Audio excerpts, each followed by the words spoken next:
Bienvenidos a Comunidad, el programa donde exploramos historias y conversaciones enriquecedoras que nos conectan con nuestras raíces y nuestra cultura. En el episodio de hoy, nos complace recibir a un invitado excepcional, un destacado antropólogo que ha dedicado su vida al estudio de los afrodescendientes en el departamento de Arauca. A través de su investigación titulada Migraciones afrocolombianas hacia Arauca, nuestro invitado nos ofrecerá una visión única y profunda sobre la construcción de la identidad llanera, así como también las migraciones afrocolombianas han influido en ella. Este apasionante tema nos permitirá adentrarnos en el corazón de la cultura llanera y descubrir la riqueza y diversidad que la conforman. En este episodio de Comunidad, exploraremos junto a nuestro experto invitado los resultados de su investigación, abordando aspectos como las dinámicas culturales, las vivencias de los afrodescendientes en Arauca y la influencia de estos grupos en la identidad llanera. Acompáñanos en este viaje por la historia y la cultura de Arauca, donde aprenderemos juntos cómo la diversidad y la integración han dado forma a una identidad única y fascinante. Te invitamos a sumergirte en este episodio lleno de conocimientos, sorpresas y, sobre todo, un profundo respeto por nuestra rica diversidad cultural. Entonces, prepárate para una experiencia inolvidable en Comunidad. Comenzamos. Bueno, cordial saludo, bienvenidos todos nuevamente a una nueva emisión de este podcast en Comunidad, en Común Unidad. Hoy trataremos un tema muy interesante. Tenemos un invitado bastante interesante para un tema que es de interés para todos los araucanos. Me permito darle la bienvenida a Abelmi Casas Mayolo, quien realizó un trabajo de grado que tuve la oportunidad de leer y me pareció maravilloso, titulado Migraciones afrocolombianas hacia Arauca, reconfiguraciones de la identidad llanera y arraigo de la población afro en la capital araucana. Abelmi, cordial saludo y muy bienvenido a este podcast. Gracias por aceptar nuestra invitación. Siempre es un honor y un placer estar con ustedes. Bueno, yo voy a empezar por una cosa que estaba leyendo y me pareció interesante porque muy pocos trabajos de grado tienen esa connotación personal, ¿no? Yo conozco muchos colegas profesores y muchos académicos que son muy pocos dados a que los estudiantes escriban en primera persona, pero me pareció muy interesante encontrar en la introducción, en las primeras líneas, esa referencia personal y quisiera hacer una pregunta muy puntual. ¿Cómo fue crecer siendo una persona afro de una migración interna en una sociedad como la antioqueña? ¿Cómo fue eso? Si nos puedes explicar un poco. Claro que sí, yo creo que esta pregunta ha sido una muy buena para iniciar esta conversa. Pues digamos que fue complejo, porque yo llego a Medellín propiamente cuando tenía 3 años y prácticamente me crié en Medellín con las costumbres paisas, pero también con muchas costumbres del Pacífico, porque siempre había esa conexión y mi mamá y mis familiares siempre intentaron mantenerla constantemente. Fue bastante complejo y fue algo que quise como también reflejar en la tesis, porque primero que todo estaba migrando de un lugar a otro y pues crecer en ese contraste, porque por una parte en muchos lugares yo era la única persona negra en el lugar y como lo describí en la tesis, aunque mis compañeros yo los podía asociar que también posiblemente eran negros, eran como yo, pero ellos decían que no porque tenían distintos vínculos con Antioquia y porque yo era la única persona que había nacido en el Pacífico, propiamente en Quito, Chocó. Digamos que todo eso fueron como momentos, situaciones, pensamientos, sentimientos que fueron creciendo conmigo a la par. Y con esta tesis tuve como la oportunidad de hacer catarsis un poco y también de ver reflejadas muchas cosas por las cuales yo pasé en el mismo territorio araucano, como tal, como toda esa historia que muchas veces no conocemos o son historias que pasan de boca en boca, pero nada más. Por ejemplo, el saber que hubo un abuelo, un bisabuelo, un tatarabuelo que era negro, pero que en la historia familiar nadie se acuerda o prefiere no mencionarlo de a mucho, ¿cierto? Y todo ello mueve muchas cosas porque llega la gran pregunta y es, ¿por qué continuar con estas dinámicas de ocultar el pasado, de negar esa parte afro, esas raíces que nosotros tenemos? Y digamos que todas esas preguntas, todos esos detonantes estuvieron acompañándome desde que era un niño hasta el momento de realizar esta tesis. Bueno, a ver, yo le confieso una cosa, a mí me toca en lo personal el tema porque yo pues, tengo un tío que pues, es escritor, muy buen escritor, e hizo un libro, ya que en paz descanse, hizo un libro sobre el discurso de la raza paisa.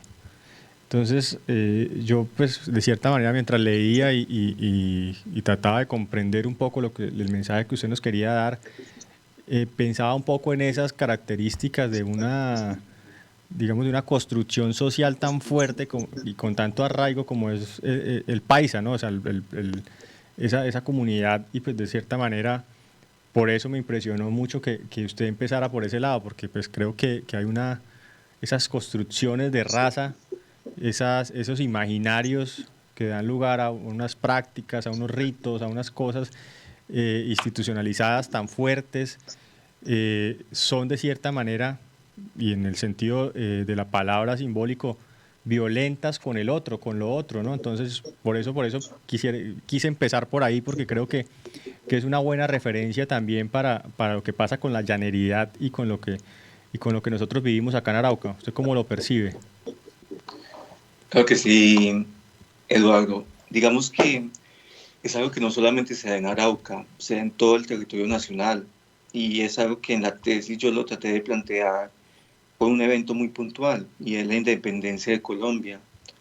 En el siglo XIX apenas nosotros alcanzamos dicha independencia de España. Los líderes y las élites nacionales de aquella época buscaron un discurso nacional, cómo unir un territorio tan diverso como es Colombia en un solo territorio. Yo creo que eso es algo que no es fácil de realizar, para nada. Pero esos mismos líderes buscaban discursos y formas de unificar la nación. Y digamos que esa unificación de dicha nación se da por medio de distintos mecanismos. Digamos que en primer lugar está la parte de dividir la nación en distintos territorios. Digamos que en este momento tenemos las costas, Pacífico, Caribe, tenemos la parte andina, tenemos la Amazonía, la Orinoquía, y, y tenemos todas estas regiones que al interior de ellas también hay unos discursos que son muy propios, son muy de ellos.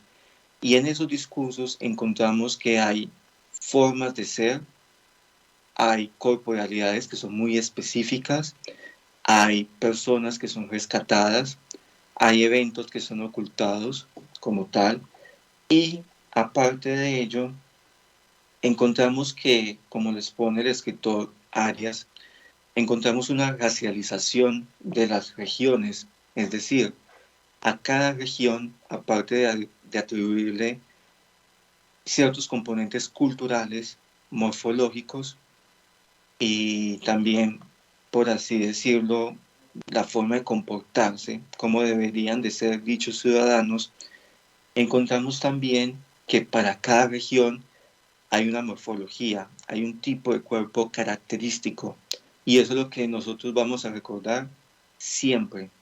Y es algo que reiterativamente aprendemos desde la misma escuela, aprendemos en los medios de comunicación, aprendemos en nuestros hogares.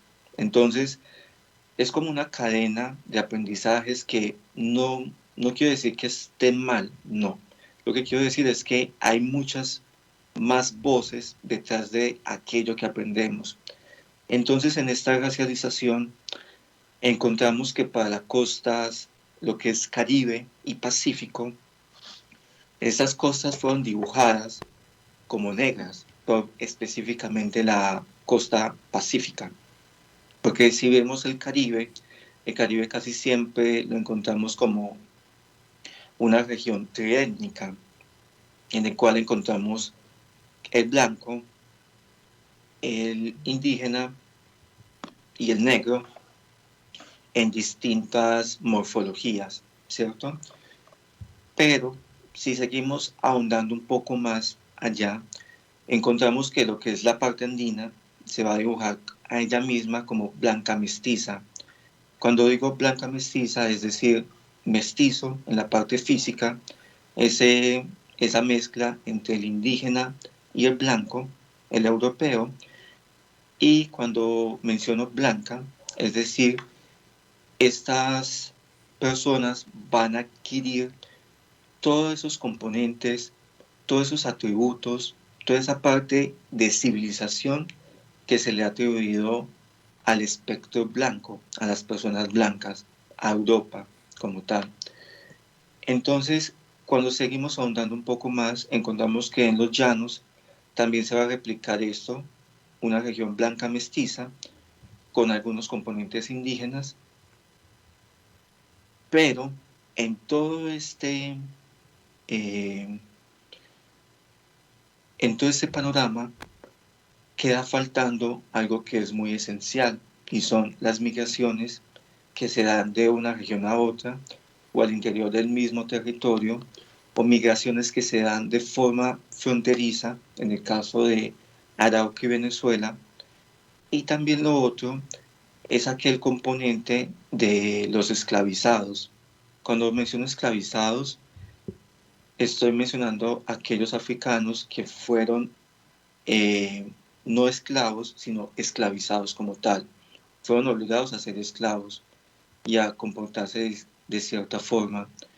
Entonces, lo que quiero decir con esto es que con esta racialización de las regiones se ocultó de una u otra forma esas otras morfologías, esas otras voces que también podíamos encontrar al interior de las regiones. Y todo ello se debe a esa pirámide colonial. Es decir, en la colonia, cuando miramos la parte de la colonia española, encontramos que hay una pirámide muy clara. Y es, en la punta de la pirámide, en en el primer escalón, de arriba hacia abajo, siempre vamos a encontrar al europeo, porque es aquel que vino a civilizarnos, ¿cierto? Como lo narran algunos historiadores y algunos libros de historia. En el segundo escalón vamos a encontrar lo que es la parte de los mestizos, como tal, más que todo, esa mezcla con, con el blanco y el indígena. Y ya en el tercer escalón vamos a encontrar el indígena y en el cuarto y último vamos a encontrar a la población africana y sus descendientes. A ver, una cosita como para terminar aquí esta introducción. ¿Cómo es que Sí. una persona que llega de la costa pacífica a los 3 años a Medellín, que vivió toda su vida en la zona andina, que es de cierta manera la zona central del país, de mayor desarrollo, de mayor progreso, de unas condiciones de vida, pues por supuesto, superiores a otros territorios? ¿Cómo se interesa por un departamento como Arauca? ¿Por qué llega usted a explorar específicamente lo que tiene que ver con las comunidades afro en Arauca? Bueno, se cayó un momento la conexión, pero creo que la pregunta va dirigida a cómo llegué a Arauca, ¿cierto? Sí, ¿Cómo ¿por qué llegó llegó ese aquí tema de a investigación? Arauca a estudiar usted este fenómeno? Listo, yo creo que muchas veces uno no elige el tema lo elige a uno. Y a lo que hoy es que fueron las áreas de la vida. Primeramente yo tenía en mente trabajar la parte de rituales mortuorios, ¿cierto? Y con esta parte de rituales mortuorios, la idea mía era trabajar lo que ustedes llaman los velorios de santos, que me pareció muy interesante cuando leí un poco sobre ello. Un profesor de la Universidad de Antioquia eh, me recomendó que leyera Doña Bárbara. Leí esta novela de Rómulo Gallego y quedé impactado como con todo lo que mezclaban, toda esa simbiosis, todo lo que el escritor quería narrar con ello. Y en ese libro, que si mal no me acuerdo, están más situadas en la parte de los llanos venezolanos, mencionaban Arauca en alguna parte. Entonces, entrelazando Arauca con los velorios de Santo, inicié a leer un poco más sobre Arauca y lo que más me impactó fue el leer que había población afro en Arauca. Yo quedé supremamente impactado porque para aquella época, estamos hablando del 2016, hace 7 años, siéndoles muy sincero, jamás hubiera imaginado que en Arauca hubiera población afro, jamás. Cuando comencé a investigar un poco más cómo llegó la población afro a Arauca, qué había sucedido con ella, encontré algo que continuó siendo muy impactante para mí y es que había muy poca información sobre estas migraciones y sobre los afros en Arauca. Eso fue algo que yo quedé completamente atónito y no sabía cómo afrontar esa situación, porque yo decía, bueno, si hay afros en Arauca, posiblemente haya bastante información sobre ellos, pero no. La información que encontré en distintos recursos digitales y también bibliotecas en Medellín era muy poca. Y digamos que lo que más ayudó como a nutrir un poco más esta parte investigativa fue el documento que hizo la gobernación de Arauca en el 2012-2015, en el cual se basa en buena parte en el plan de vida afro de la población afroaraucana. Y leyendo ese documento desde la A hasta la Z, yo dije, no, es necesario ir a Arauca y conocer cómo llegan estas personas a este territorio, porque yo me ponía a pensar, bueno, el Pacífico, el Caribe, llegar hasta Arauca, ¿cuál es la razón? Está demasiado lejos y pues digamos que más que todas estas migraciones del Pacífico y el Caribe, pues uno las encuentra más que todo centradas hacia la parte andina, Bogotá, Medellín o aquellas ciudades del país donde tienen muy buena economía y uno escucha que son ciudades pujantes y ciudades donde uno encuentra muchas oportunidades. Y la historia, o lo que yo tenía entendido hasta aquel entonces de Arauca, lastimosamente, porque es la imagen que uno consume por medio de los medios nacionales, o la mayoría de ellos muchas veces, y es un territorio en el cual no hay mucho turismo, un territorio que es mejor evitarlo, por así decirlo, por los peligros que encierra, por la violencia que hay. Y cuando tú llegas a Arauca, Arauca, la capital, es decir, la ciudad de Arauca, tú encuentras otra percepción de Arauca, o eso fue lo que yo encontré.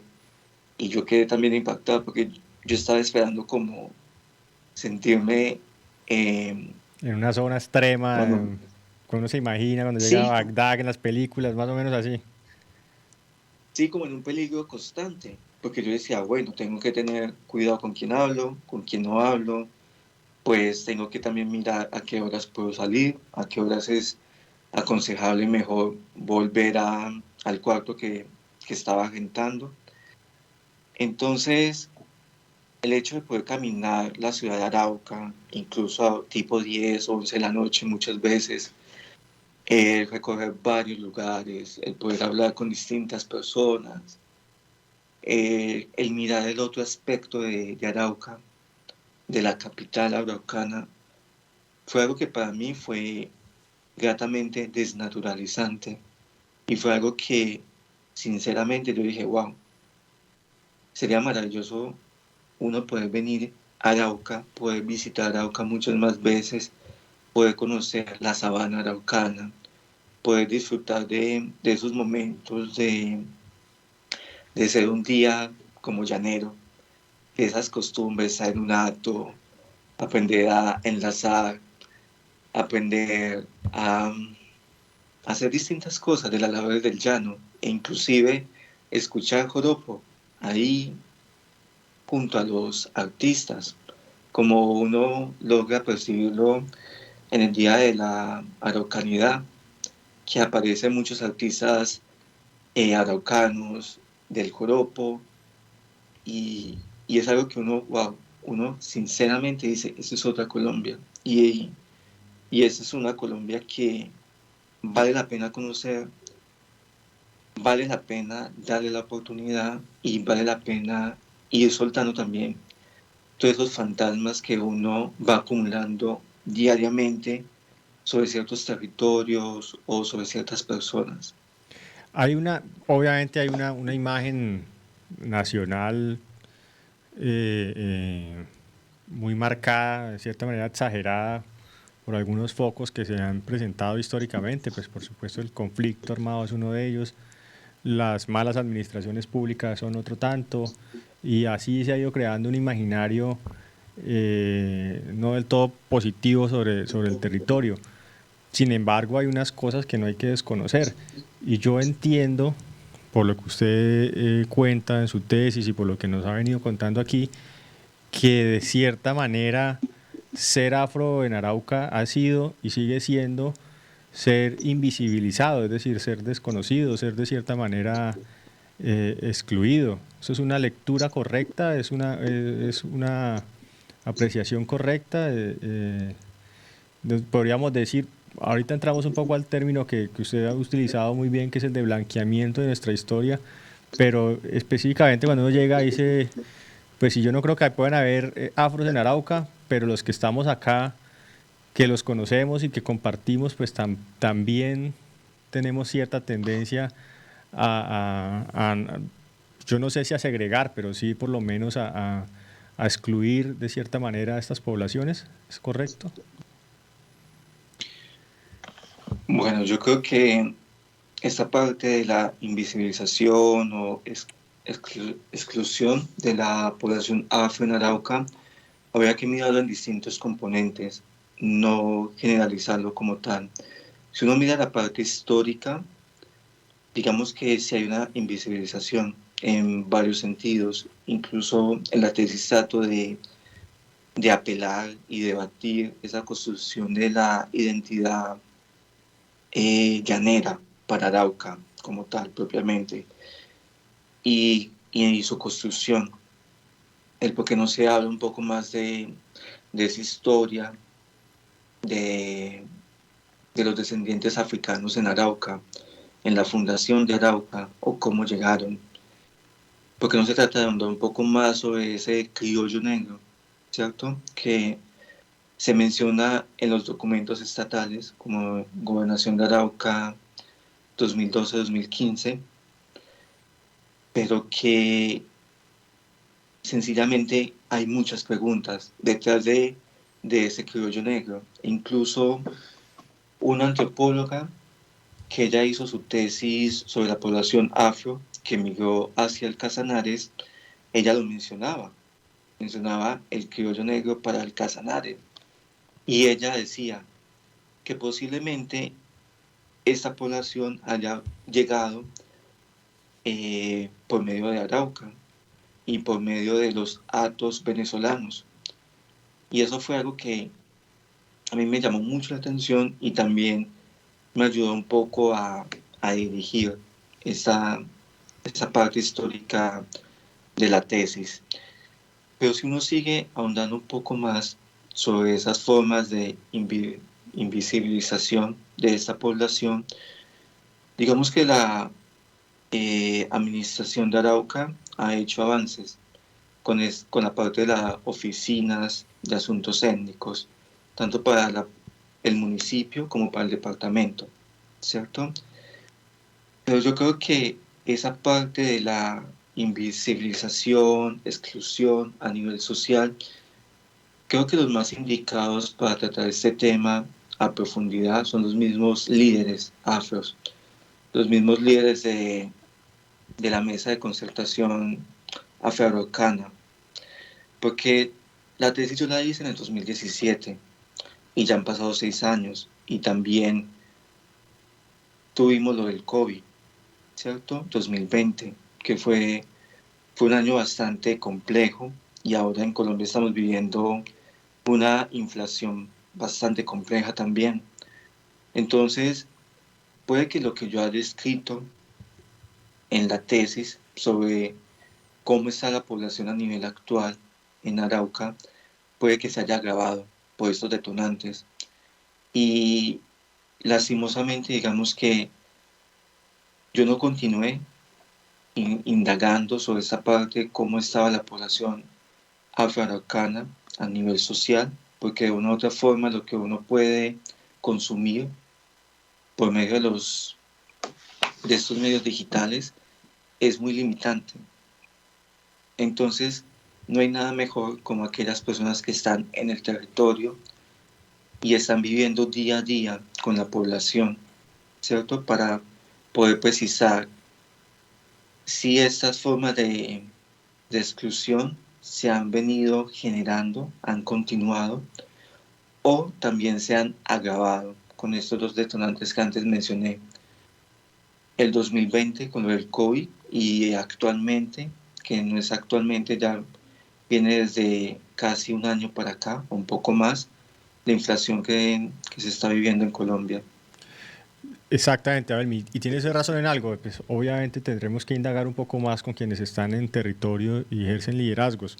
Ahora, hay alguna cosa muy interesante también del trabajo que usted, pues si bien creo que no lo hace tan explícito, se puede leer entre líneas, y es que Arauca como un territorio que se ha amalgamado alrededor de varios procesos de migración. Entonces tenemos Tame, en el cual llegaron pues, los jesuitas, y ellos llegaron, y usted lo menciona, pues con gente esclavizada, ¿cierto? Con afros. Están, pues por supuesto, más por el lado de la sabana araucana, en lo que hoy es Arauca, y gran parte también de lo que corresponde a Arauquita. Llegaron esos ganaderos venezolanos con esclavos, porque pues era una costumbre tener en esas haciendas, en esos hatos, esclavos, y ellos llegarían acá con eso, se lo menciona muy bien en algunos testimonios.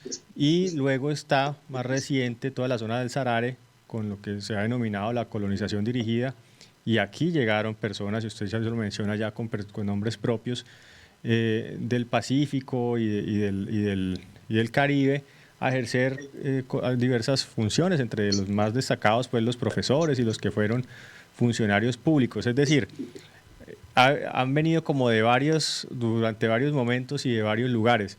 Sin embargo, a mí sí hay algo que me sorprendió, tengo que admitirlo, porque yo no me imaginé tampoco, y es esta relación, esta referencia que usted hace en algún momento, de acuerdo a algunos documentos también disponibles en Venezuela, en los cuales se podría inferir, no sé, por lo menos decir que algunos primeros hombres del campo que hacían trabajos llaneros eran de la población afro, ¿cierto? Y eso parecería hoy en día y un contrasentido, parecía como algo que no se percibe, pero pues no se puede concebir mejor. Pero de cierta manera podríamos decir que esas personas que trabajaban en esas haciendas como esclavos o también algunos libres, pero que hacían esas labores, eran también los primeros llaneros y estaban, digamos, a la par o a la mano con los otros llaneros, digamos, mestizos, y era de cierta manera que esa distinción no había, ¿cierto? El nombre llanero y la llaneridad no estaba tan racializada. Eso es una apreciación que tengo yo, por lo menos, de la lectura que pude hacer. Bueno, ahí la cuestión es que hay algo particular y es la posición donde está situada Arauca. Arauca es un territorio frontera que prácticamente solamente lo separa el río Arauca de Venezuela, ¿cierto? Y esa frontera, que ha sido una frontera porosa desde aquel entonces, eh, pasa lo siguiente, y es que de un lado a otro se podía circular libremente. y como si fuera el mismo territorio, ¿cierto? Y en ese sentido,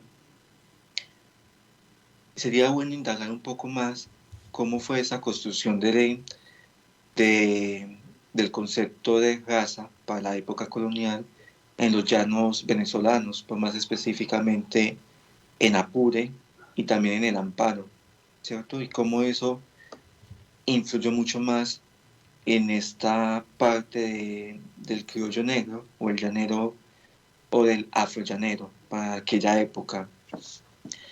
Entonces, aquí la cuestión es que en estos libros que yo consulté del escritor Camejo y también del escritor Loyo, ellos tratan de esbozar un poco más o dar a inferir que entre esos llaneros que acompañaron a estas familias fundadoras, como los Lara, los Useche, eh, los Cisneros, también habían esclavizados entre ellos. Y cuando uno mira esa parte de lo que es eh, Venezuela, ¿cierto? Y uno mira un poco más cómo fue esa historia de esclavitud en Venezuela y en los llanos venezolanos, uno encuentra que la población africana era abundante, no era poca, ¿cierto? O lo que alcancé a indagar. Entonces, cuando uno mira ese fenómeno, mira a aquellos esclavizados que estaban ejerciendo estos trabajos de llano en los hatos venezolanos.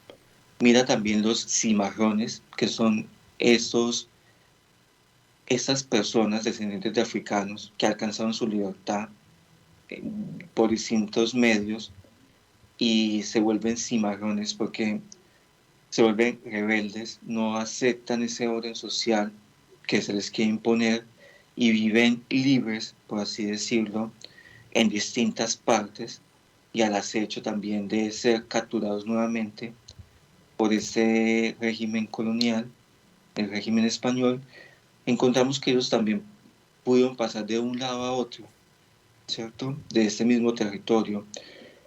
Y con todo ello, lo que quiero decir es que en esa historia temprana de Arauca, si uno mira temprana en el sentido de 1662, con la hacienda Caribabare de los jesuitas, posteriormente con el asentamiento de las familias fundadoras de Arauca, ¿cierto? Más o menos a finales del siglo XVIII, de 1780, Allá hay una 1770 más o discusión, menos. pero bueno, eso no la vamos a dirimir acá, pero sí. Sí, es la discusión con el padre Isidro Lavoy. Exactamente. Y con Sí, Lara, bueno, eso, eso es la verdad es que terminando ese siglo, se asentaron acá digamos que empezó lo que es Arauca. Para no ir claro que, sutilidades, de pronto alguien tenga alguna versión preferida. claro que sí, digamos que en la tesis yo sí dejé eso muy claro que no era menester mío, no era mi deber el decir quién había fundado Arauca. Ese no era el sentido de la tesis. El sentido era mostrar un poco más allá que aquellas familias que la historia araucana, parte de la historia araucana, retratan como fundadoras, eh, tenían en su seno, tenían adentro de ellas también población afro, ¿cierto? Entre sus trabajadores o entre sus esclavizados, más propiamente. Encontramos posteriormente a inicios del siglo XIX o finales del XVIII también esta campaña independentista llevada por Simón Bolívar y encontramos también esta población afro de Barlovento, de esa costa venezolana. También encontramos aquellos afros de Jamaica, de Haití, que sus gobernantes le prestaban a Bolívar para que gestara dicha labor, con el compromiso de que Bolívar también le otorgara la libertad a los esclavizados en los territorios que él fuera liberando. Y digamos que en todo ello, cuando uno mira un poquito más en la historia, el investigador Arriaga menciona de que estos combatientes haitianos y jamaiquinos, la historia prefirió mejor llamarlos contingentes de Franceses e ingleses, ingleses. sí, para los jamaiquinos, y franceses para los haitianos, por el simple hecho de la lengua que hablaban. Entonces, podemos ir mirando e ir hilando cómo en esta construcción de la historia se van ocultando verdades, se van ocultando hechos por medio de la utilización de otros nombres, que uno dice, bueno, sí, hay una asociación, pero es una asociación que oculta otras cosas que para nosotros es imposible de imaginar, ¿cierto? Como es igualmente imposible de concebir que de los llaneros que luchaban con Bolívar, muchos de ellos eran descendientes de africanos. Y en la historia, o en nuestra historia, podemos rescatar dos combatientes del ejército de Bolívar, que son Juan José Rondón y el Negro Primero, ambos venezolanos, y que hacen parte de toda esta gesta también libertaria. Entonces, la historia logra rescatar algunos, pero no todos. Y cuando uno estudia o aprende lo que es esa parte de la historia de Colombia, o lo que uno le enseñan en las escuelas, sí mencionan a los llaneros, claro está, los mencionan, pero no mencionan qué tipo de llaneros hay, qué morfologías hay, y si hay afros entre esos llaneros. Es algo que hasta yo, hasta donde tengo entendido y hasta donde recuerdo, no me lo mencionaron. Y estamos hablando hace aproximadamente 20 años para atrás. No sé si en ese momento, con todos estos movimientos sociales, todos estos movimientos que tratan de reivindicar nuestra historia, hay algún avance y alguna modificación, ¿cierto? Pero hablando de lo que yo aprendí en aquel entonces, en ningún lugar fueron mencionados los afros o los descendientes de africanos entre los combatientes, ya sea llaneros o entre los combatientes del ejército de Bolívar. Sí, de hecho, pues digamos que lo más reciente en Arauca, y no hablando de las últimas 2 décadas, pues particularmente la última década, ha sido de cierta manera, y más con este tema del bicentenario y la conmemoración de tantas fechas históricas a raíz de lo que fue la libertad del país y de América, pues se ha querido reivindicar el rol de los llaneros, pero sí es cierto que dentro de esta historia que se quiere reivindicar y dentro de todo lo que tiene que ver con la historia colombiana, pareciese, por lo menos por lo que yo he podido conocer y también por lo que he podido aprender en diferentes instancias, que la población afro de cierta manera empezó a existir para el país después de la abolición de la esclavitud. Es si con la liberación del país del yugo español o de la colonia española se hubiese también liberado por derecha a la población afro y esta no hubiese sido una parte importante de este proceso, y es evidente y los documentos y la evidencia así lo indica, que fueron parte integral de todo el movimiento y en los llanos pues fueron pues por supuesto un componente importante, y que deberíamos, al mismo tiempo que le hacemos el reconocimiento a los lanceros y a esa popular frase de salve usted la patria, identificar ahí también en esos llaneros una herencia afro que hay que reivindicar. Yo creo que ahí hay una tarea que nos falta por hacer a los araucanos, y estamos en una discusión porque pues a él por supuesto no lo debe saber, pero le voy a contar acá algo que está pasando recientemente. Y resulta que empezando este año, 2023, las mujeres afro, una comunidad de mujeres afro, pidió y adelantó con la gobernación gestiones para que el día 25 de julio, como se hace, entiendo yo, en el resto del mundo, pues se diera una conmemoración relacionada con la mujer afro. Y esto se impidió, o esto no se dio, o no se permitió, bajo la discusión o el argumento de que era la celebración del Día del Llanero. Entonces muchas personas, por supuesto con cierta representatividad, dijeron no, porque hay que celebrar es el Día del Llanero, y el día de esa mujer afro o esa conmemoración afro se puede hacer cualquier otro día. Creo que eso nos muestra un poco ese desligue, ese deslinde que hay de la identidad llanera con la herencia afro, ¿no? Es un ejemplo solamente como para poner en contexto. Creo que sí. Sinceramente, yo no culpo a la persona que dijo aquellas palabras, ¿cierto? Que puso la parte de la identidad llanera sobre esta celebración de la mujer afro, ¿cierto? Y no lo culpo en el sentido de que hay una historia de esa identidad llanera de la cual no se habla o no se conoce o se conoce muy poco, ¿cierto? Digamos que en la tesis yo mencioné un hecho que me lo expresó el sociólogo Ciro Parada, que él fue el que construyó con la población afro este texto de el plan de vida afro para la población afroamericana.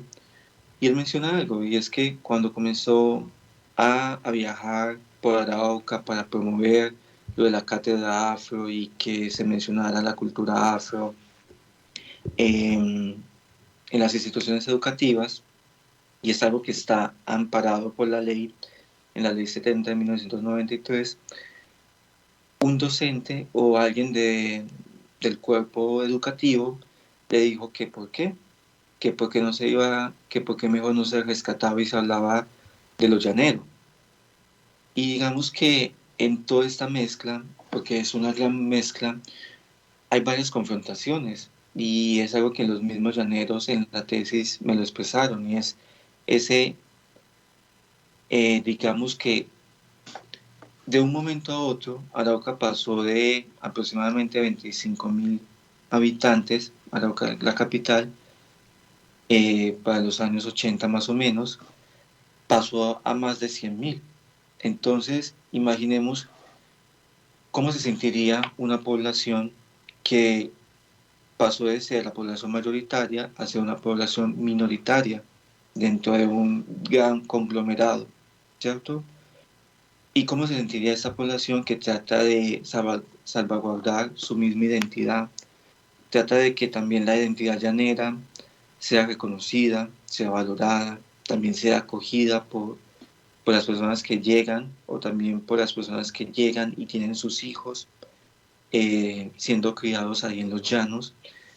Pero aparte de ello, y es algo que se escapa en dicha identidad llanera, es que si se invirtieran más recursos en la parte investigativa, en conocer un poco más esa historia de, de las herencias africanas para Arauca, y poder debatir, ¿cierto? Si lo que yo planteo en la tesis se dio de aquella forma o se dio de otra forma, porque esta tesis como tal es una tesis que para mí es un abrebocas, porque es el punto donde se pueden iniciar otros tipos de investigaciones y se pueden profundizar mucho más.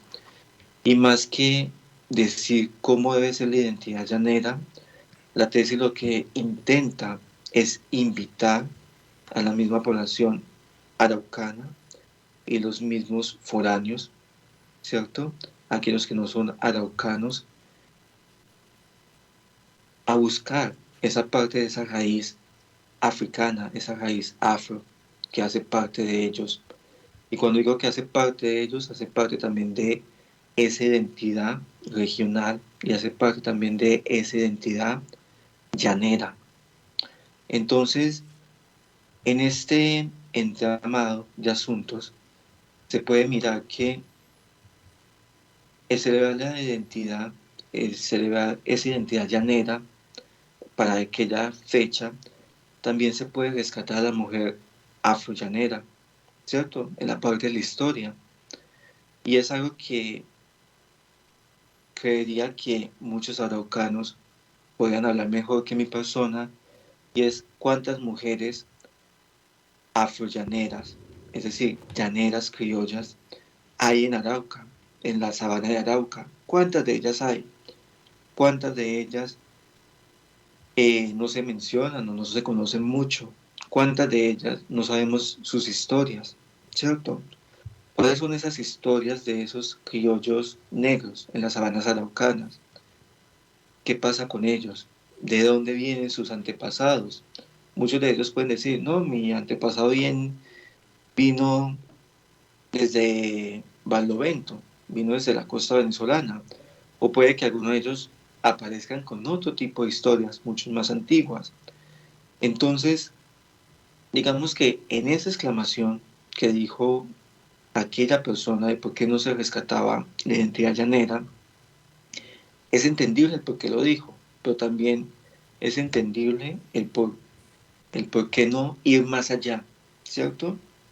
Y comenzar a cuestionar aquellas cosas que posiblemente, como ha sucedido a nivel nacional, se han tomado como paisaje, se han naturalizado. Y es decir, claro, se reconoce y se naturalizó que hay población criolla negra. Sí, se reconoce. Pero, ¿qué hay detrás de ese concepto? ¿Qué historias se han tejido? ¿Qué historias se tejieron? ¿Cómo iniciaron? ¿Cierto? Y posiblemente se encuentre que esos inicios vayan a estar ligados con Venezuela, porque de una u otra forma la historia de Arauca hace parte de la historia venezolana. Esa, el cómo se ha construido Arauca, el cómo se ha fundado, el cómo se ha hecho. Digamos que ahora hay una separación que no solamente es el río, sino ambos países. Ahora se habla de Venezuela y Colombia, pero que de una u otra forma, para muchos llaneros de ahí de Arauca, no hay una separación.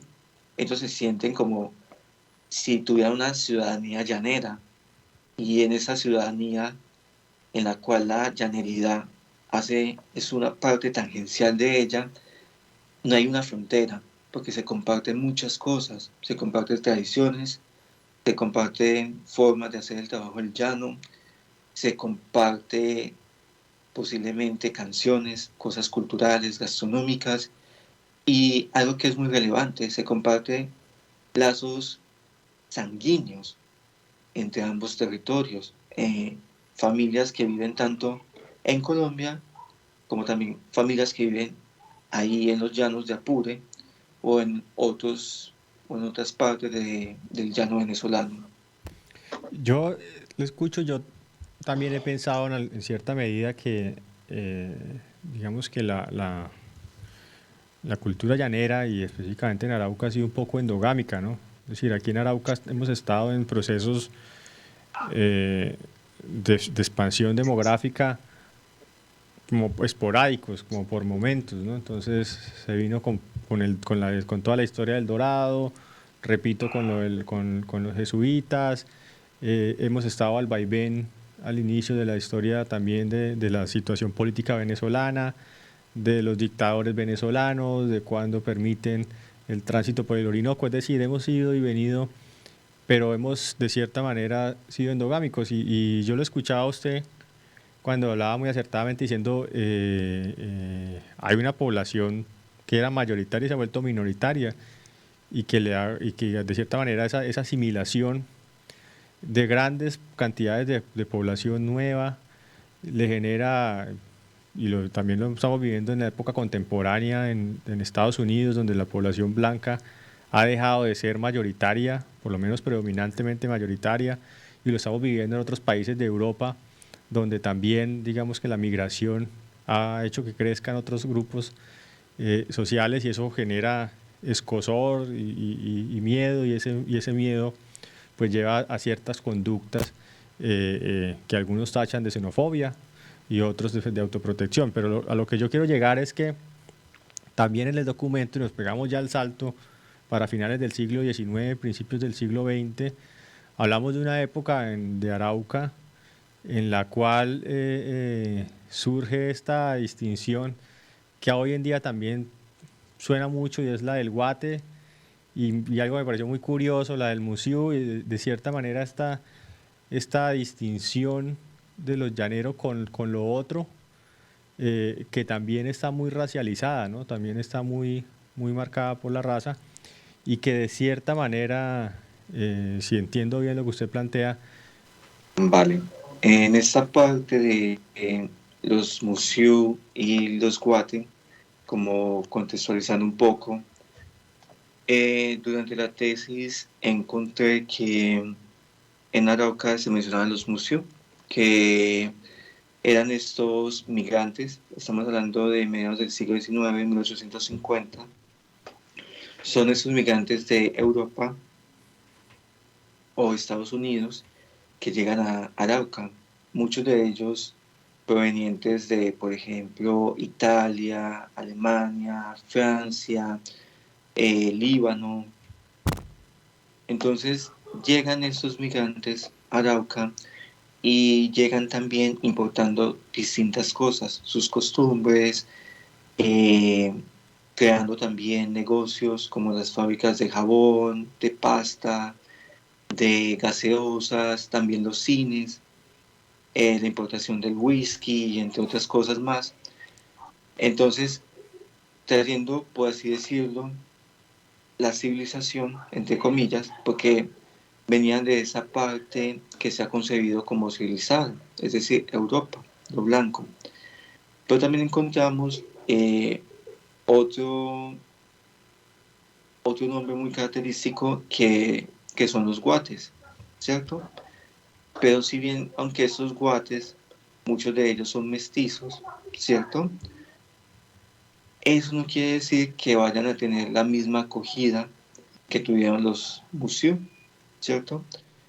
Y en todo esto hay muchas más historias detrás, ¿cierto? En cómo han sido acogidos los guates o cómo se ha denominado esta población que viene de la parte andina, que viene de otras zonas del país, principalmente de Cundinamarca, Boyacá, Santander, los Santanderes, Bogotá, ¿cierto? Y lo otro es que también a veces en esa denominación de guates entran los afros, tanto del Pacífico como del Caribe, pero otras veces no entran. Eso fue algo que me pareció muy particular, en qué momentos sí, en qué momentos no.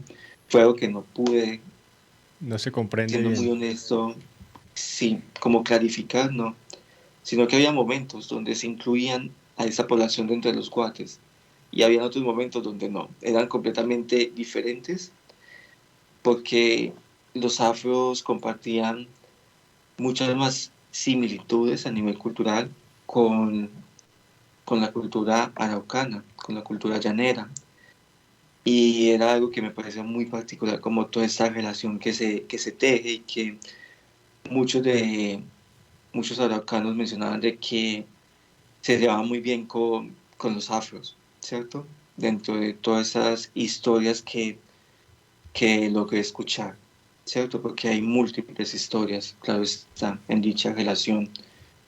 Entonces, lo que quería expresar es que en todas estas migraciones en Arauca, también han habido algunos que han sido más conmemorados que otros, han habido ciertas nominaciones como Guate, que para mucha gente suena despectiva, suena discriminatoria y, y que encierra también una forma de exclusión o de no aceptar esa diferencia, de no aceptar lo foráneo por parte de la población o alguna parte o una parte de la población araucana, y que también se puede entender un poco más con lo que esos mismos guates o foráneos denominan como el regionalismo araucano, ese regionalismo llanero, que si uno lo enlaza con lo que estaba exponiendo previamente, de cómo pasó esa población de ser mayoritaria a minoritaria, se logra entender un poco. Porque en todo esto, esos movimientos migratorios que han confluido Arauca, eso también ha generado distintos cambios, muchos movimientos a nivel interno, dentro de la misma población araucana. Movimientos que uno podría denominar positivos, otros no tan positivos, u otros que pueden ayudar a mejorar la convivencia y también las distintas formas de relacionarse con el territorio y también con las personas que lo habitan. Hay ahí, digamos, un punto interesante, hace parte también de lo que debemos nosotros mismos cuestionarnos, y es que parte de esa migración de lo que se denomina Musiú, que son, pues, por supuesto, estas personas de ascendencia, hoy en día son reconocidos como raizales o de cierta manera con cierto arraigo, y eso digamos que de cierta manera desubica un poco a quien viene a Arauca, porque pues se encuentra con este componente europeo, con este componente también del norte del África, ¿no? Inclusive turcos algunos, entonces tenemos esa mezcla, ese componente también que enriquece tanto las posibilidades.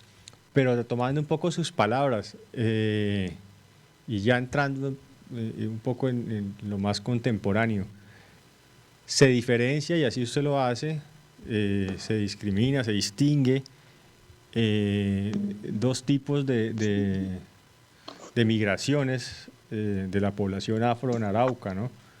Por un lado, quienes vienen del Pacífico, y por un lado, quienes vienen de la costa atlántica, uno con una connotación un poco más positiva que el otro. ¿Cómo es eso? De acuerdo a lo que usted pudo establecer en su trabajo de campo. Vale, en ese punto hay algo muy particular y es los peces y el río, ¿cierto? Algo que marcó como esa relación o esa forma de diferenciarse nosotros, los locales, y ellos, los foráneos, los que llegan, fueron los peces y los ríos. Y fue algo que me mencionaron los araucanos y también los afros.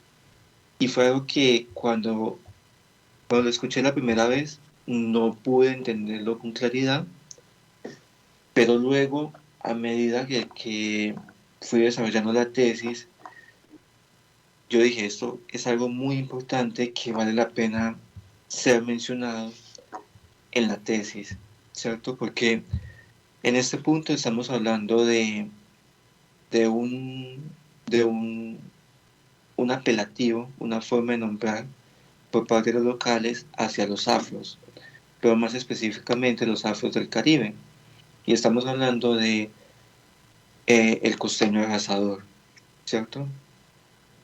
Que cuando comienzo a preguntar un poco más por qué arrasador, a qué se debe, me mencionaban de que la relación, todo se debía a la relación de que tenían los locales con los ríos y con los peces.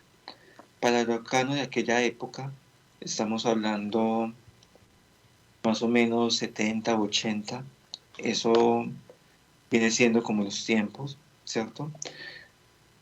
En aquella época el araucano pescaba, sí, pero pescaba solamente para su subsistencia y lo que era necesario. No pescaba para vender como tal. Pero cuando comenzaron a llegar distintas poblaciones a nivel nacional, se encuentra de que la relación de que tenía el araucano con los ríos y con los peces cambia.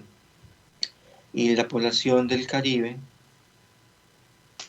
empieza a pescar pero basándose en la relación que ellos tenían o traían, y es una relación en la cual ellos pescan para su subsistencia, para vender los peces, y en ese sentido no se va a coger ni uno, ni dos, ni tres peces en un día por persona, se van a coger muchos peces.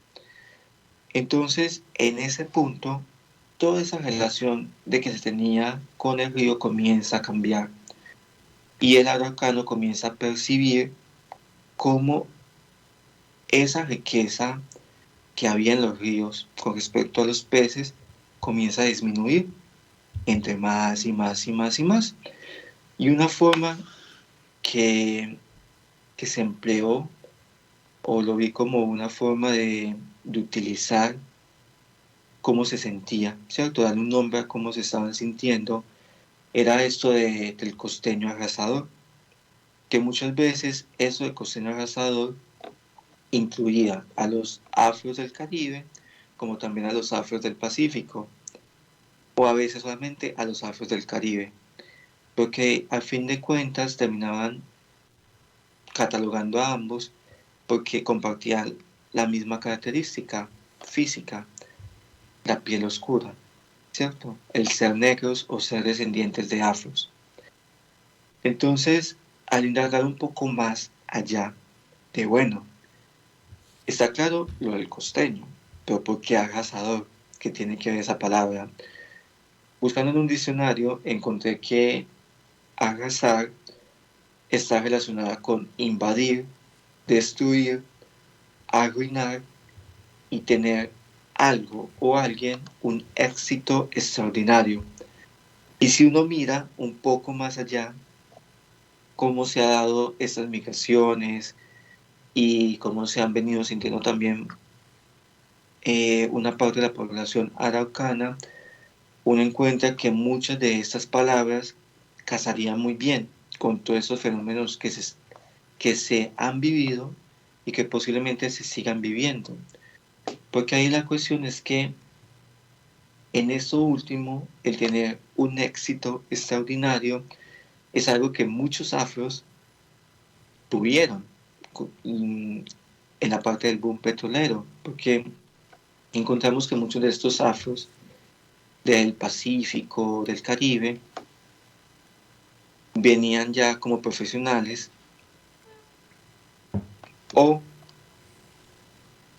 tenían ciertas competencias, ciertas técnicas que le eran mucho más fácil el ser contratados en las petroleras, en la petrolera, o también en la parte municipal, cosa que algunos araucanos no tuvieron la misma oportunidad, ¿cierto? Entonces, digamos que esta, este apelativo de costeño arrasador no es gratuito, ¿cierto? Y también encierra otros significados que valdría la pena indagar un poco más, ¿cierto? Indagar un poco más qué otros significados le atribuyen los araucanos y también los afros a, a esto del costeño arrasador, cómo eso ha influenciado positiva o negativamente el relacionamiento entre ambas partes y también dentro de los mismos costeños. Porque al fin de cuentas fue algo que me mencionaron, pero fue algo que traté de indagar un poco más, pero no profundicé, porque, vuelvo y lo reitero, muchas de las cosas que se hablan en la tesis son cosas que traté de abordar lo más posible que pude, pero al mismo tiempo yo soy consciente que hay cosas que se pueden indagar mucho más, cosas que se pueden debatir, cosas que se pueden decir, no, eso se puede haber dicho de otra forma o se puede haber dicho mejor, ¿cierto?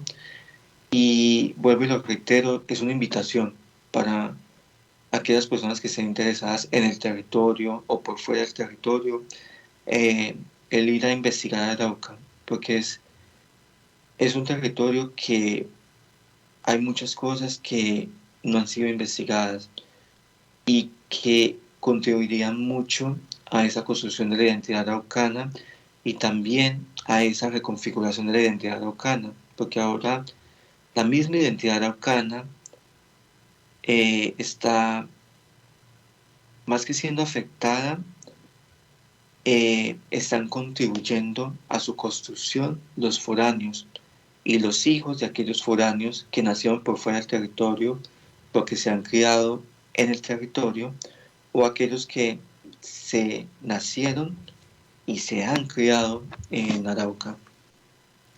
Hay algo interesante ahí. Yo cuando leí esa parte pensaba un poco que hay unos estereotipos, ¿no? Entonces, pues podemos hablar del paisa enganchador o el paisa tramador, que es como el estereotipo del que es bueno para los negocios, del que es buen comerciante, ¿no? En estas circunstancias sucede un poco con el término que usted utiliza a partir de los costeños y de su vinculación con el río y la explotación de la pesca, y así se han venido como construyendo ciertos estereotipos o se sostienen en el tiempo ciertos estereotipos que, bien usted también lo dice, habrá que indagar con más sigilo y en otros momentos cómo se han ido construyendo y cuál es su relación. Ahora, también hay algo cierto, y es que lo que hoy es Arauca, de lo que se ha construido durante los últimos 30 años, es también producto del aporte que han hecho los que se denominan guates, ¿cierto? Que llegaron, muchos de ellos con la colonización del Sarare, eso hay que remarcarlo siempre, de los Santanderes y de Boyacá, y también de las costas, vinieron acá orientados por ese momento por el INCORA, y también, por supuesto, después del boom petrolero, para trabajar, para ocupar estos espacios que estaban de cierta manera libres, laborales en la misma actividad petrolera, pero también en el sector público y en algunas actividades privadas.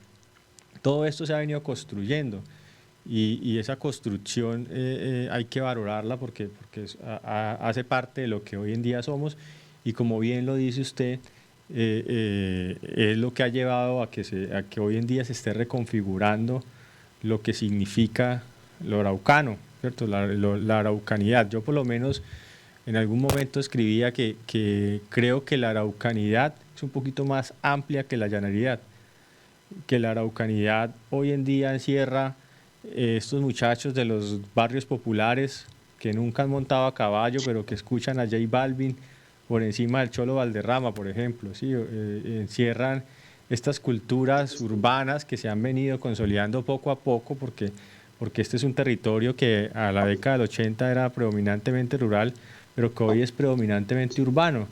Entonces tenemos esas cosas fluidas, esas fluideces ahí como que nos están todavía machacando para consolidar nuestra identidad como araucanos, y hay que tratar, y es parte de este podcast, de encontrar un concepto que nos permita abarcar un poco más, porque si nos quedamos en lo llanero, entonces pareciese ser que la persona, repito, que vive en el Pedronel o en algún barrio popular y que viste estilo hip hop porque le gusta, pues no entra dentro del arquetipo de la persona que monta a caballo y hace trabajos de campo. Entonces ahí hay que tratar de integrar muchas cosas y hace parte de esto. Pero volviendo un poco al tema de esa distinción que creo que es con la que termina la tesis, y de ahí también vamos cerrando este programa,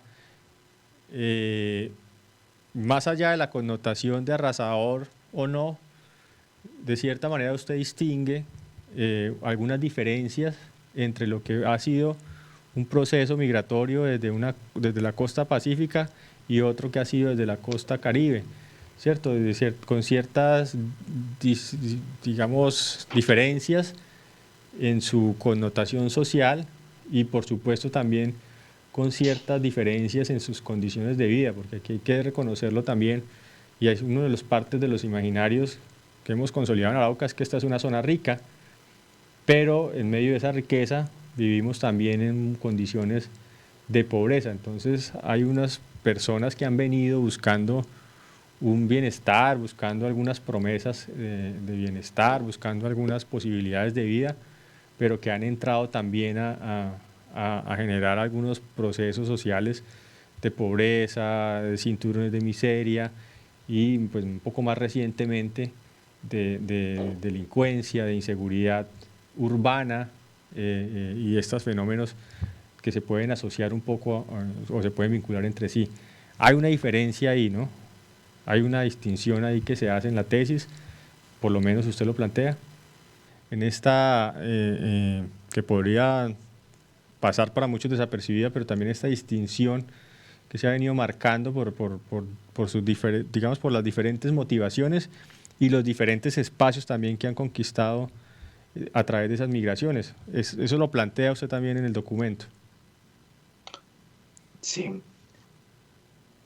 hay algo muy particular y era que lo que me mencionaban distintos pobladores locales y foráneos era como un patrón muy característico, un patrón que hay excepciones y no es como una regla general, solamente es como algo que se repite, pero que se le puede atribuir a cualquiera de las dos poblaciones, tanto la del Pacífico como la del Caribe, pero en ellas es muy constante. Por ejemplo, la del Pacífico, que los que llegaron eran personas estudiadas, básicamente ya tenían el contrato, muchos de ellos eran policías o eran docentes o llegaban a trabajar directamente con la alcaldía porque ya eran profesionales y eran personas que llegaban solas, no llegaban con sus familiares. O son muy raros los casos en los cuales trajeron otros familiares, ¿cierto? Como, como se puede rescatar ahí en la ciudad de Arauca con algunos afros chocuanos, pero también que eran personas que en Arauca formaban familia, ya fuera con una llanera o con otra mujer fuera de la región de procedencia o de otra parte. Algo muy distinto con la población del Caribe, la cual muchos de ellos no eran profesionales al momento de llegar, muchos de ellos no llegaron directamente a trabajar con el Estado, llegaban a trabajar en empleos informales, es decir, la venta callejera de frutas, de comidas, básicamente, ¿cierto? Pero todo en un ámbito legal, quiero manifestarlo. Y eran personas que no llegaban solas, llegaban eran con sus familiares y traían muchos más familiares.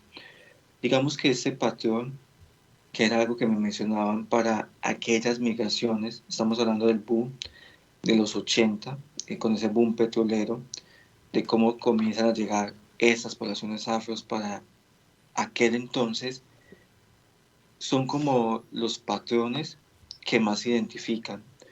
Puede ser que esos patrones actualmente hayan cambiado, ¿cierto?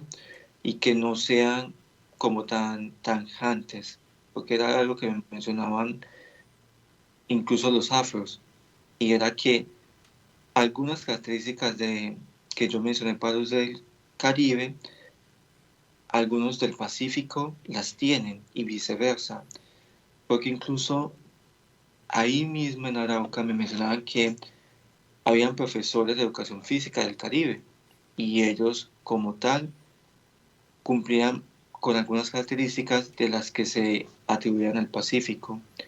Y lo que yo quiero decir con esa distinción es que la idea no es generar como una clasificación y un sesgo, como decir, esta población Caribe está catalogada como tal y la población del Pacífico está catalogada como tal. No. Cuando yo menciono esto es en el sentido de explicar y tratar de plasmar, describir cuáles eran las características que más se mencionaban para dichas migraciones referentes a este tercer boom, a, a esta tercera ola migratoria en el boom petrolero y que a lo largo de estos años puede que se haya modificado, ¿cierto? Y que no sea una regla como tal. Entonces sí es como bueno mirar en ese paso del tiempo en estos más de 30 años que han transcurrido desde el momento del boom, cómo se ha venido modificando esos patrones migratorios, ¿cierto? Cómo han cambiado, si se han atenuado, se han disminuido, o muchos de los que llegaron se han ido, porque también tenemos algo muy particular y es lo que menciona el investigador Alfredo Banín con la población afro, y es algo que él denomina como cultura del viaje, y es ese deseo de ir a conocer territorios, de ir a conocer distintos lugares, y si no se ha mañana en un lugar, seguir buscando. Y, y mucha de esta cultura del viaje se encuentra en muchas historias de aquellos afros que llegaron en estas olas migratorias. Puede ser para el momento del Incora, años 60-70, más o menos, 1960 o 1970, y para lo del boom petrolero. Entonces, es más que todo como ello. La idea no es generar, vuelvo y reitero, una clasificación y decir que dichas poblaciones son de tal y tal parte, ¿no? Sino solamente describir al momento del boom petrolero cuáles eran las características que, que más se notaban en las migraciones de la población afrocaribeña y afro del Pacífico. ¿Hay alguna, o lo que usted pudo observar en su trabajo de campo, observó en ese momento, estamos hablando de hace 7 años, pero sería importante conocerlo, alguna diferencia en las dinámicas de organización de estas comunidades, cómo se organizaban, cómo había integración, había creación de redes, de lazos? Usted lo que pudo percibir alrededor de esto, hay organización, hay comunidad alrededor de la identidad afro en Arauca, lo que usted pudo ver en ese momento.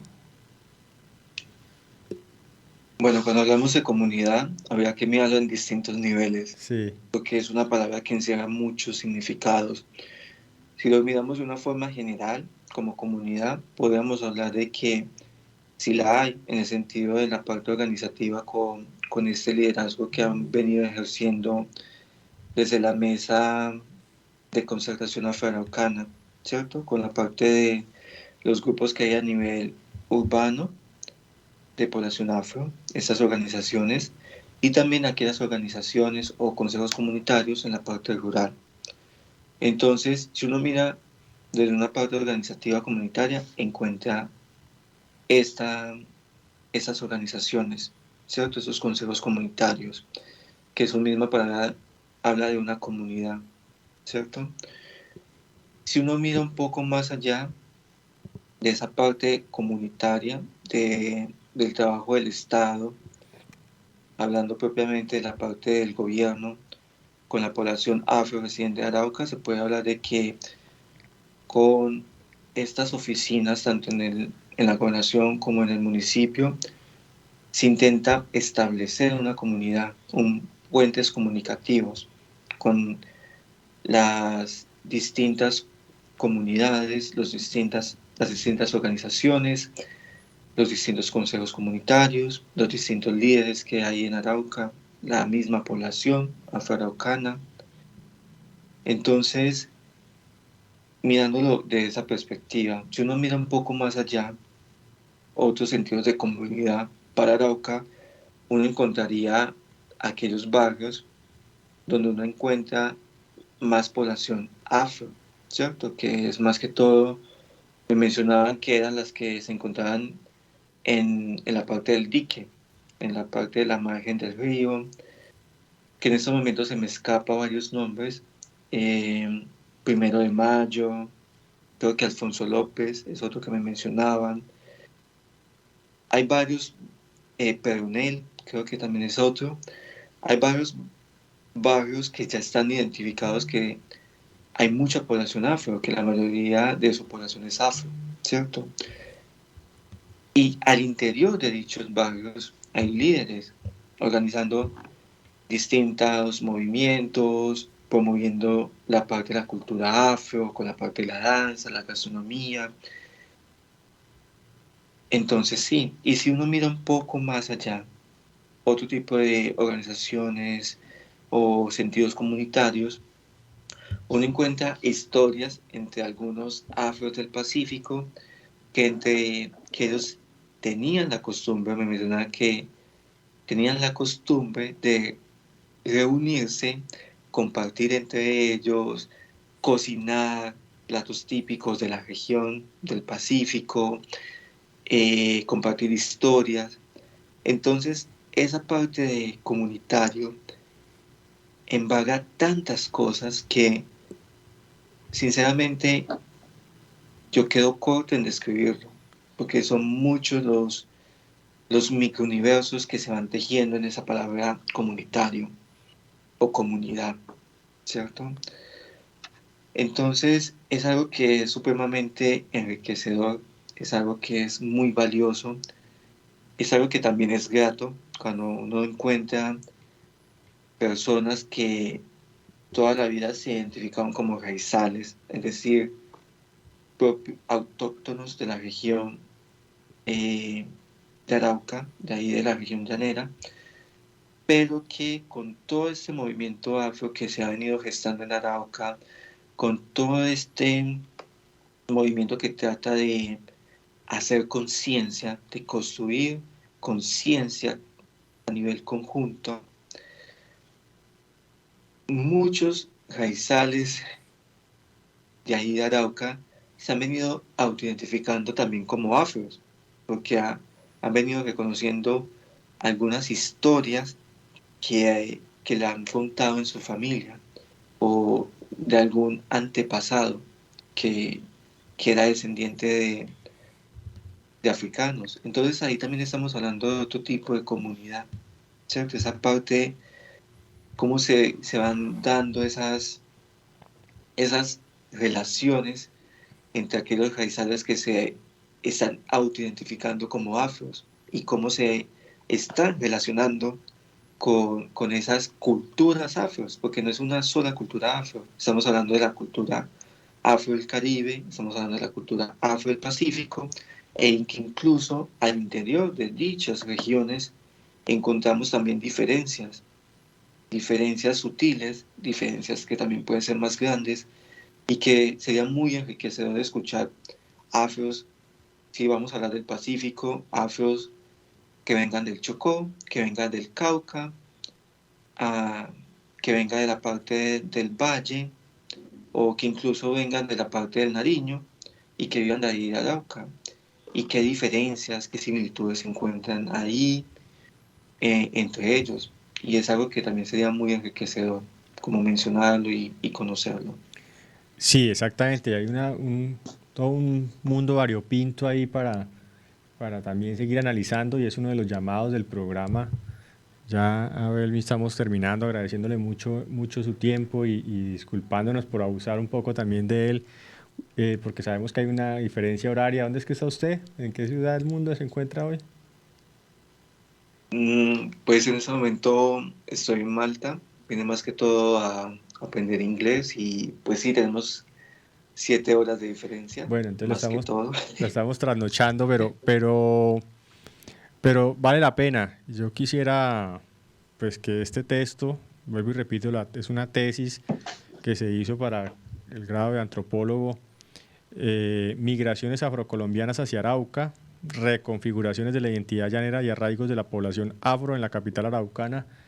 Creo para todos los que nos escuchen, un documento que es de obligatoria lectura para los que quieran conocer un poco más sobre la construcción de nuestra identidad. Y decía que creo que en ese mundo variopinto lo importante es que podamos percibir y identificar estas relaciones de afecto, de reciprocidad, de apoyo en las comunidades, que al final de cuentas es todo lo que construye el tejido social. Y creo, ya cerrando, que hay, digamos, conceptos, hay como categorías que nos van quedando y hay unos muy importantes que yo quiero dejarles a los escuchas, a los que nos están escuchando, a los que nos siguen, y es una sutil diferencia, pero una clasificación que creo que pues, debemos seguir indagando y seguir explorando y seguir desarrollando, y es esa distinción entre afrollanero, afroaraucano, ¿no? Es decir, porque evidentemente, y hemos hecho otras entrevistas con personas de la comunidad afro, y ellos me dicen, yo me siento araucano, ¿cierto? Me siento araucano, dicen, yo no soy llanero, pero me siento araucano, y de eso se da una construcción que yo creo que, y usted también me toca la tesis, ese es el afrollanero, ¿no? Esa persona que ya sea por nacimiento o por asimilación cultural, se siente araucano, afroaraucano se siente, ¿no? Se siente propio de esta tierra.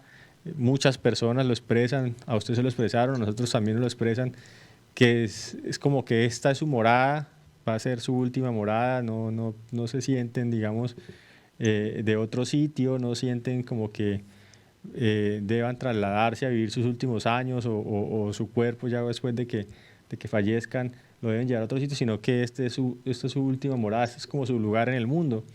Y eso, pues por supuesto, explica un poco eso que nos hace araucanos y es ese arraigo por un territorio exuberante en su riqueza y también muy acogedor en medio de la vivencia que se da acá por las dinámicas que pues, han ido cambiando un poco, pero también las dinámicas de un pueblo chico, de una ciudad pequeña, de conocerse, de ser de cierta manera, sentirse querido, reconocido, ¿no? Entonces, eso yo creo que nos queda ahí.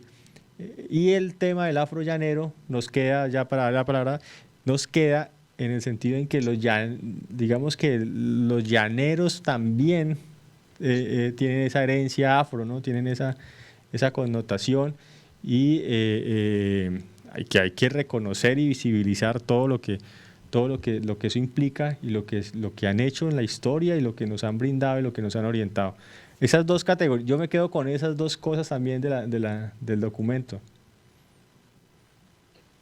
Claro que sí. Digamos que el sentimiento que comparten muchos afros que se autodenominan como afrollaneros, pero que nacieron en otras partes del territorio nacional, es imposible no sentirlo estando en Arauca.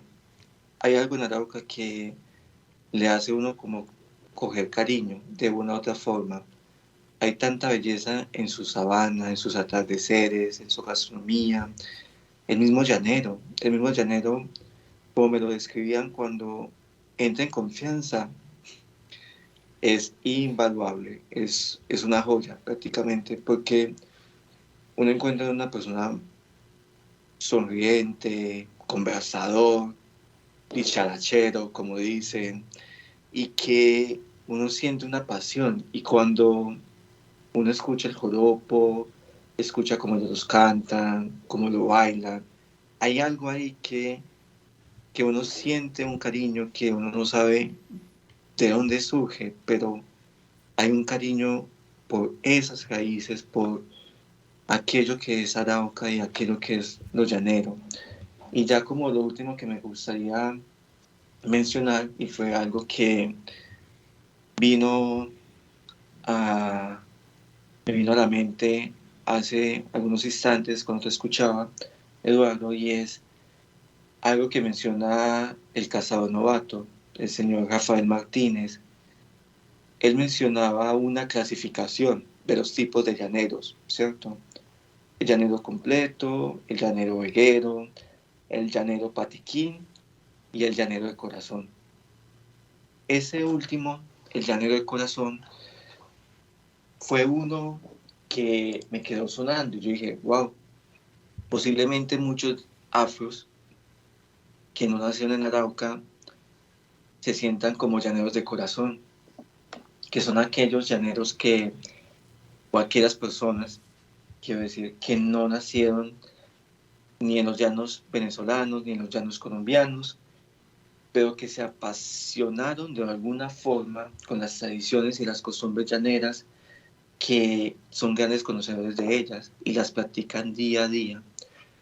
Entonces, yo creo que detrás de esa nominación de Llanero de Corazón hay muchas más cosas que se podrían indagar, entrelazar y también aceptar, que ayudarían también a aceptar memorias que fueron eclipsadas, que fueron ocultadas y que también hacen parte de la identidad llanera o de esa identidad araucana, y son esas raíces africanas que cabalgaron desde Venezuela, muchas de ellas, y que posiblemente otras de ellas hayan venido del interior del país propiamente, y que sean historias que aún están ahí esperando a ser contadas por otras personas. Pues esperemos que en este podcast en comunidad sea uno de esos espacios para sacar un poco a la luz esas cosas que han sido dejadas un poco en la oscuridad, en el olvido, y agradecemos enormemente a Belmi toda su dedicación a un trabajo que, repito, me pareció maravilloso, desde la redacción en primera persona, que hay que rescatar mucho en el mundo académico. Repito, yo conozco mucha gente que no le gusta, pero a mí me parece que en estos casos va a lugar. Y, por supuesto, el que nos haya dejado un documento que, repito, debe constituir para muchos de los que estudiamos y analizamos estas cosas, pues un material de lectura obligatoria, y esperamos prontamente que usted regrese aquí a Arauca, que pueda venir a disfrutar de lo que ya nos dijo que le llama la atención de Arauca, y pues por supuesto que entre todos podamos seguir construyendo estas cosas que nos permiten, creo yo, mejorar la condición de vida, ¿no? Porque al principio, pues, preguntarse por la identidad también es de cierta manera cuestionarse por el futuro. Así que, Abelmi, si quiere dejarnos un mensaje para los araucanos, y con eso cerramos con el agradecimiento enorme por su trabajo y por el reconocimiento por esa investigación tan maravillosa que nos ha brindado. No, nuevamente agradecer el espacio a Meridiano 70, a usted, Eduardo, también a los oyentes que nos están escuchando en este momento. Gracias por este espacio y también el poder seguir conversando de lo que escribí en aquel entonces. Pues básicamente el mensaje que yo dejaría es que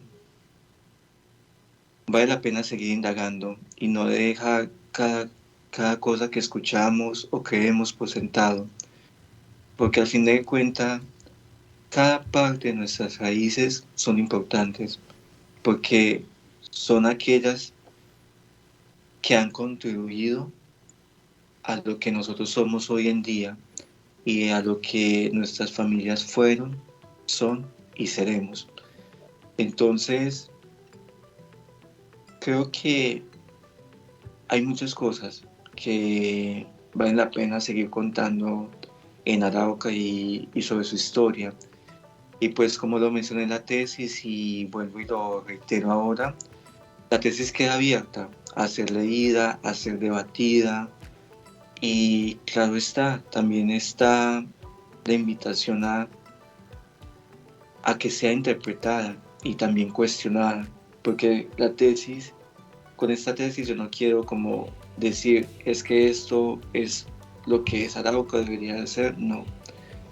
La invitación de la tesis es a contribuir a esa construcción comunitaria, como comunidad, como lo mencionaste, Eduardo, y también a que se debata y a que se cuestione, ya sea por académicos o también por las mismas personas de Arauca, porque también las mismas personas de Arauca, tanto locales como foráneos, tienen un conocimiento que son valiosos, lo son, y que contribuirían muchísimo a esto que ustedes también están gestando por medio de este podcast y las distintas acciones que diariamente hacen desde la emisora. Listo, así que nosotros los esperamos próximamente en un nuevo capítulo de En Comunidad, del podcast, y agradecemos a todos por su atención. Muchas gracias. Gracias, Abel, que esté muy bien, muy amable. Muchas gracias por todo. Gracias. Hasta luego, que les vaya bien.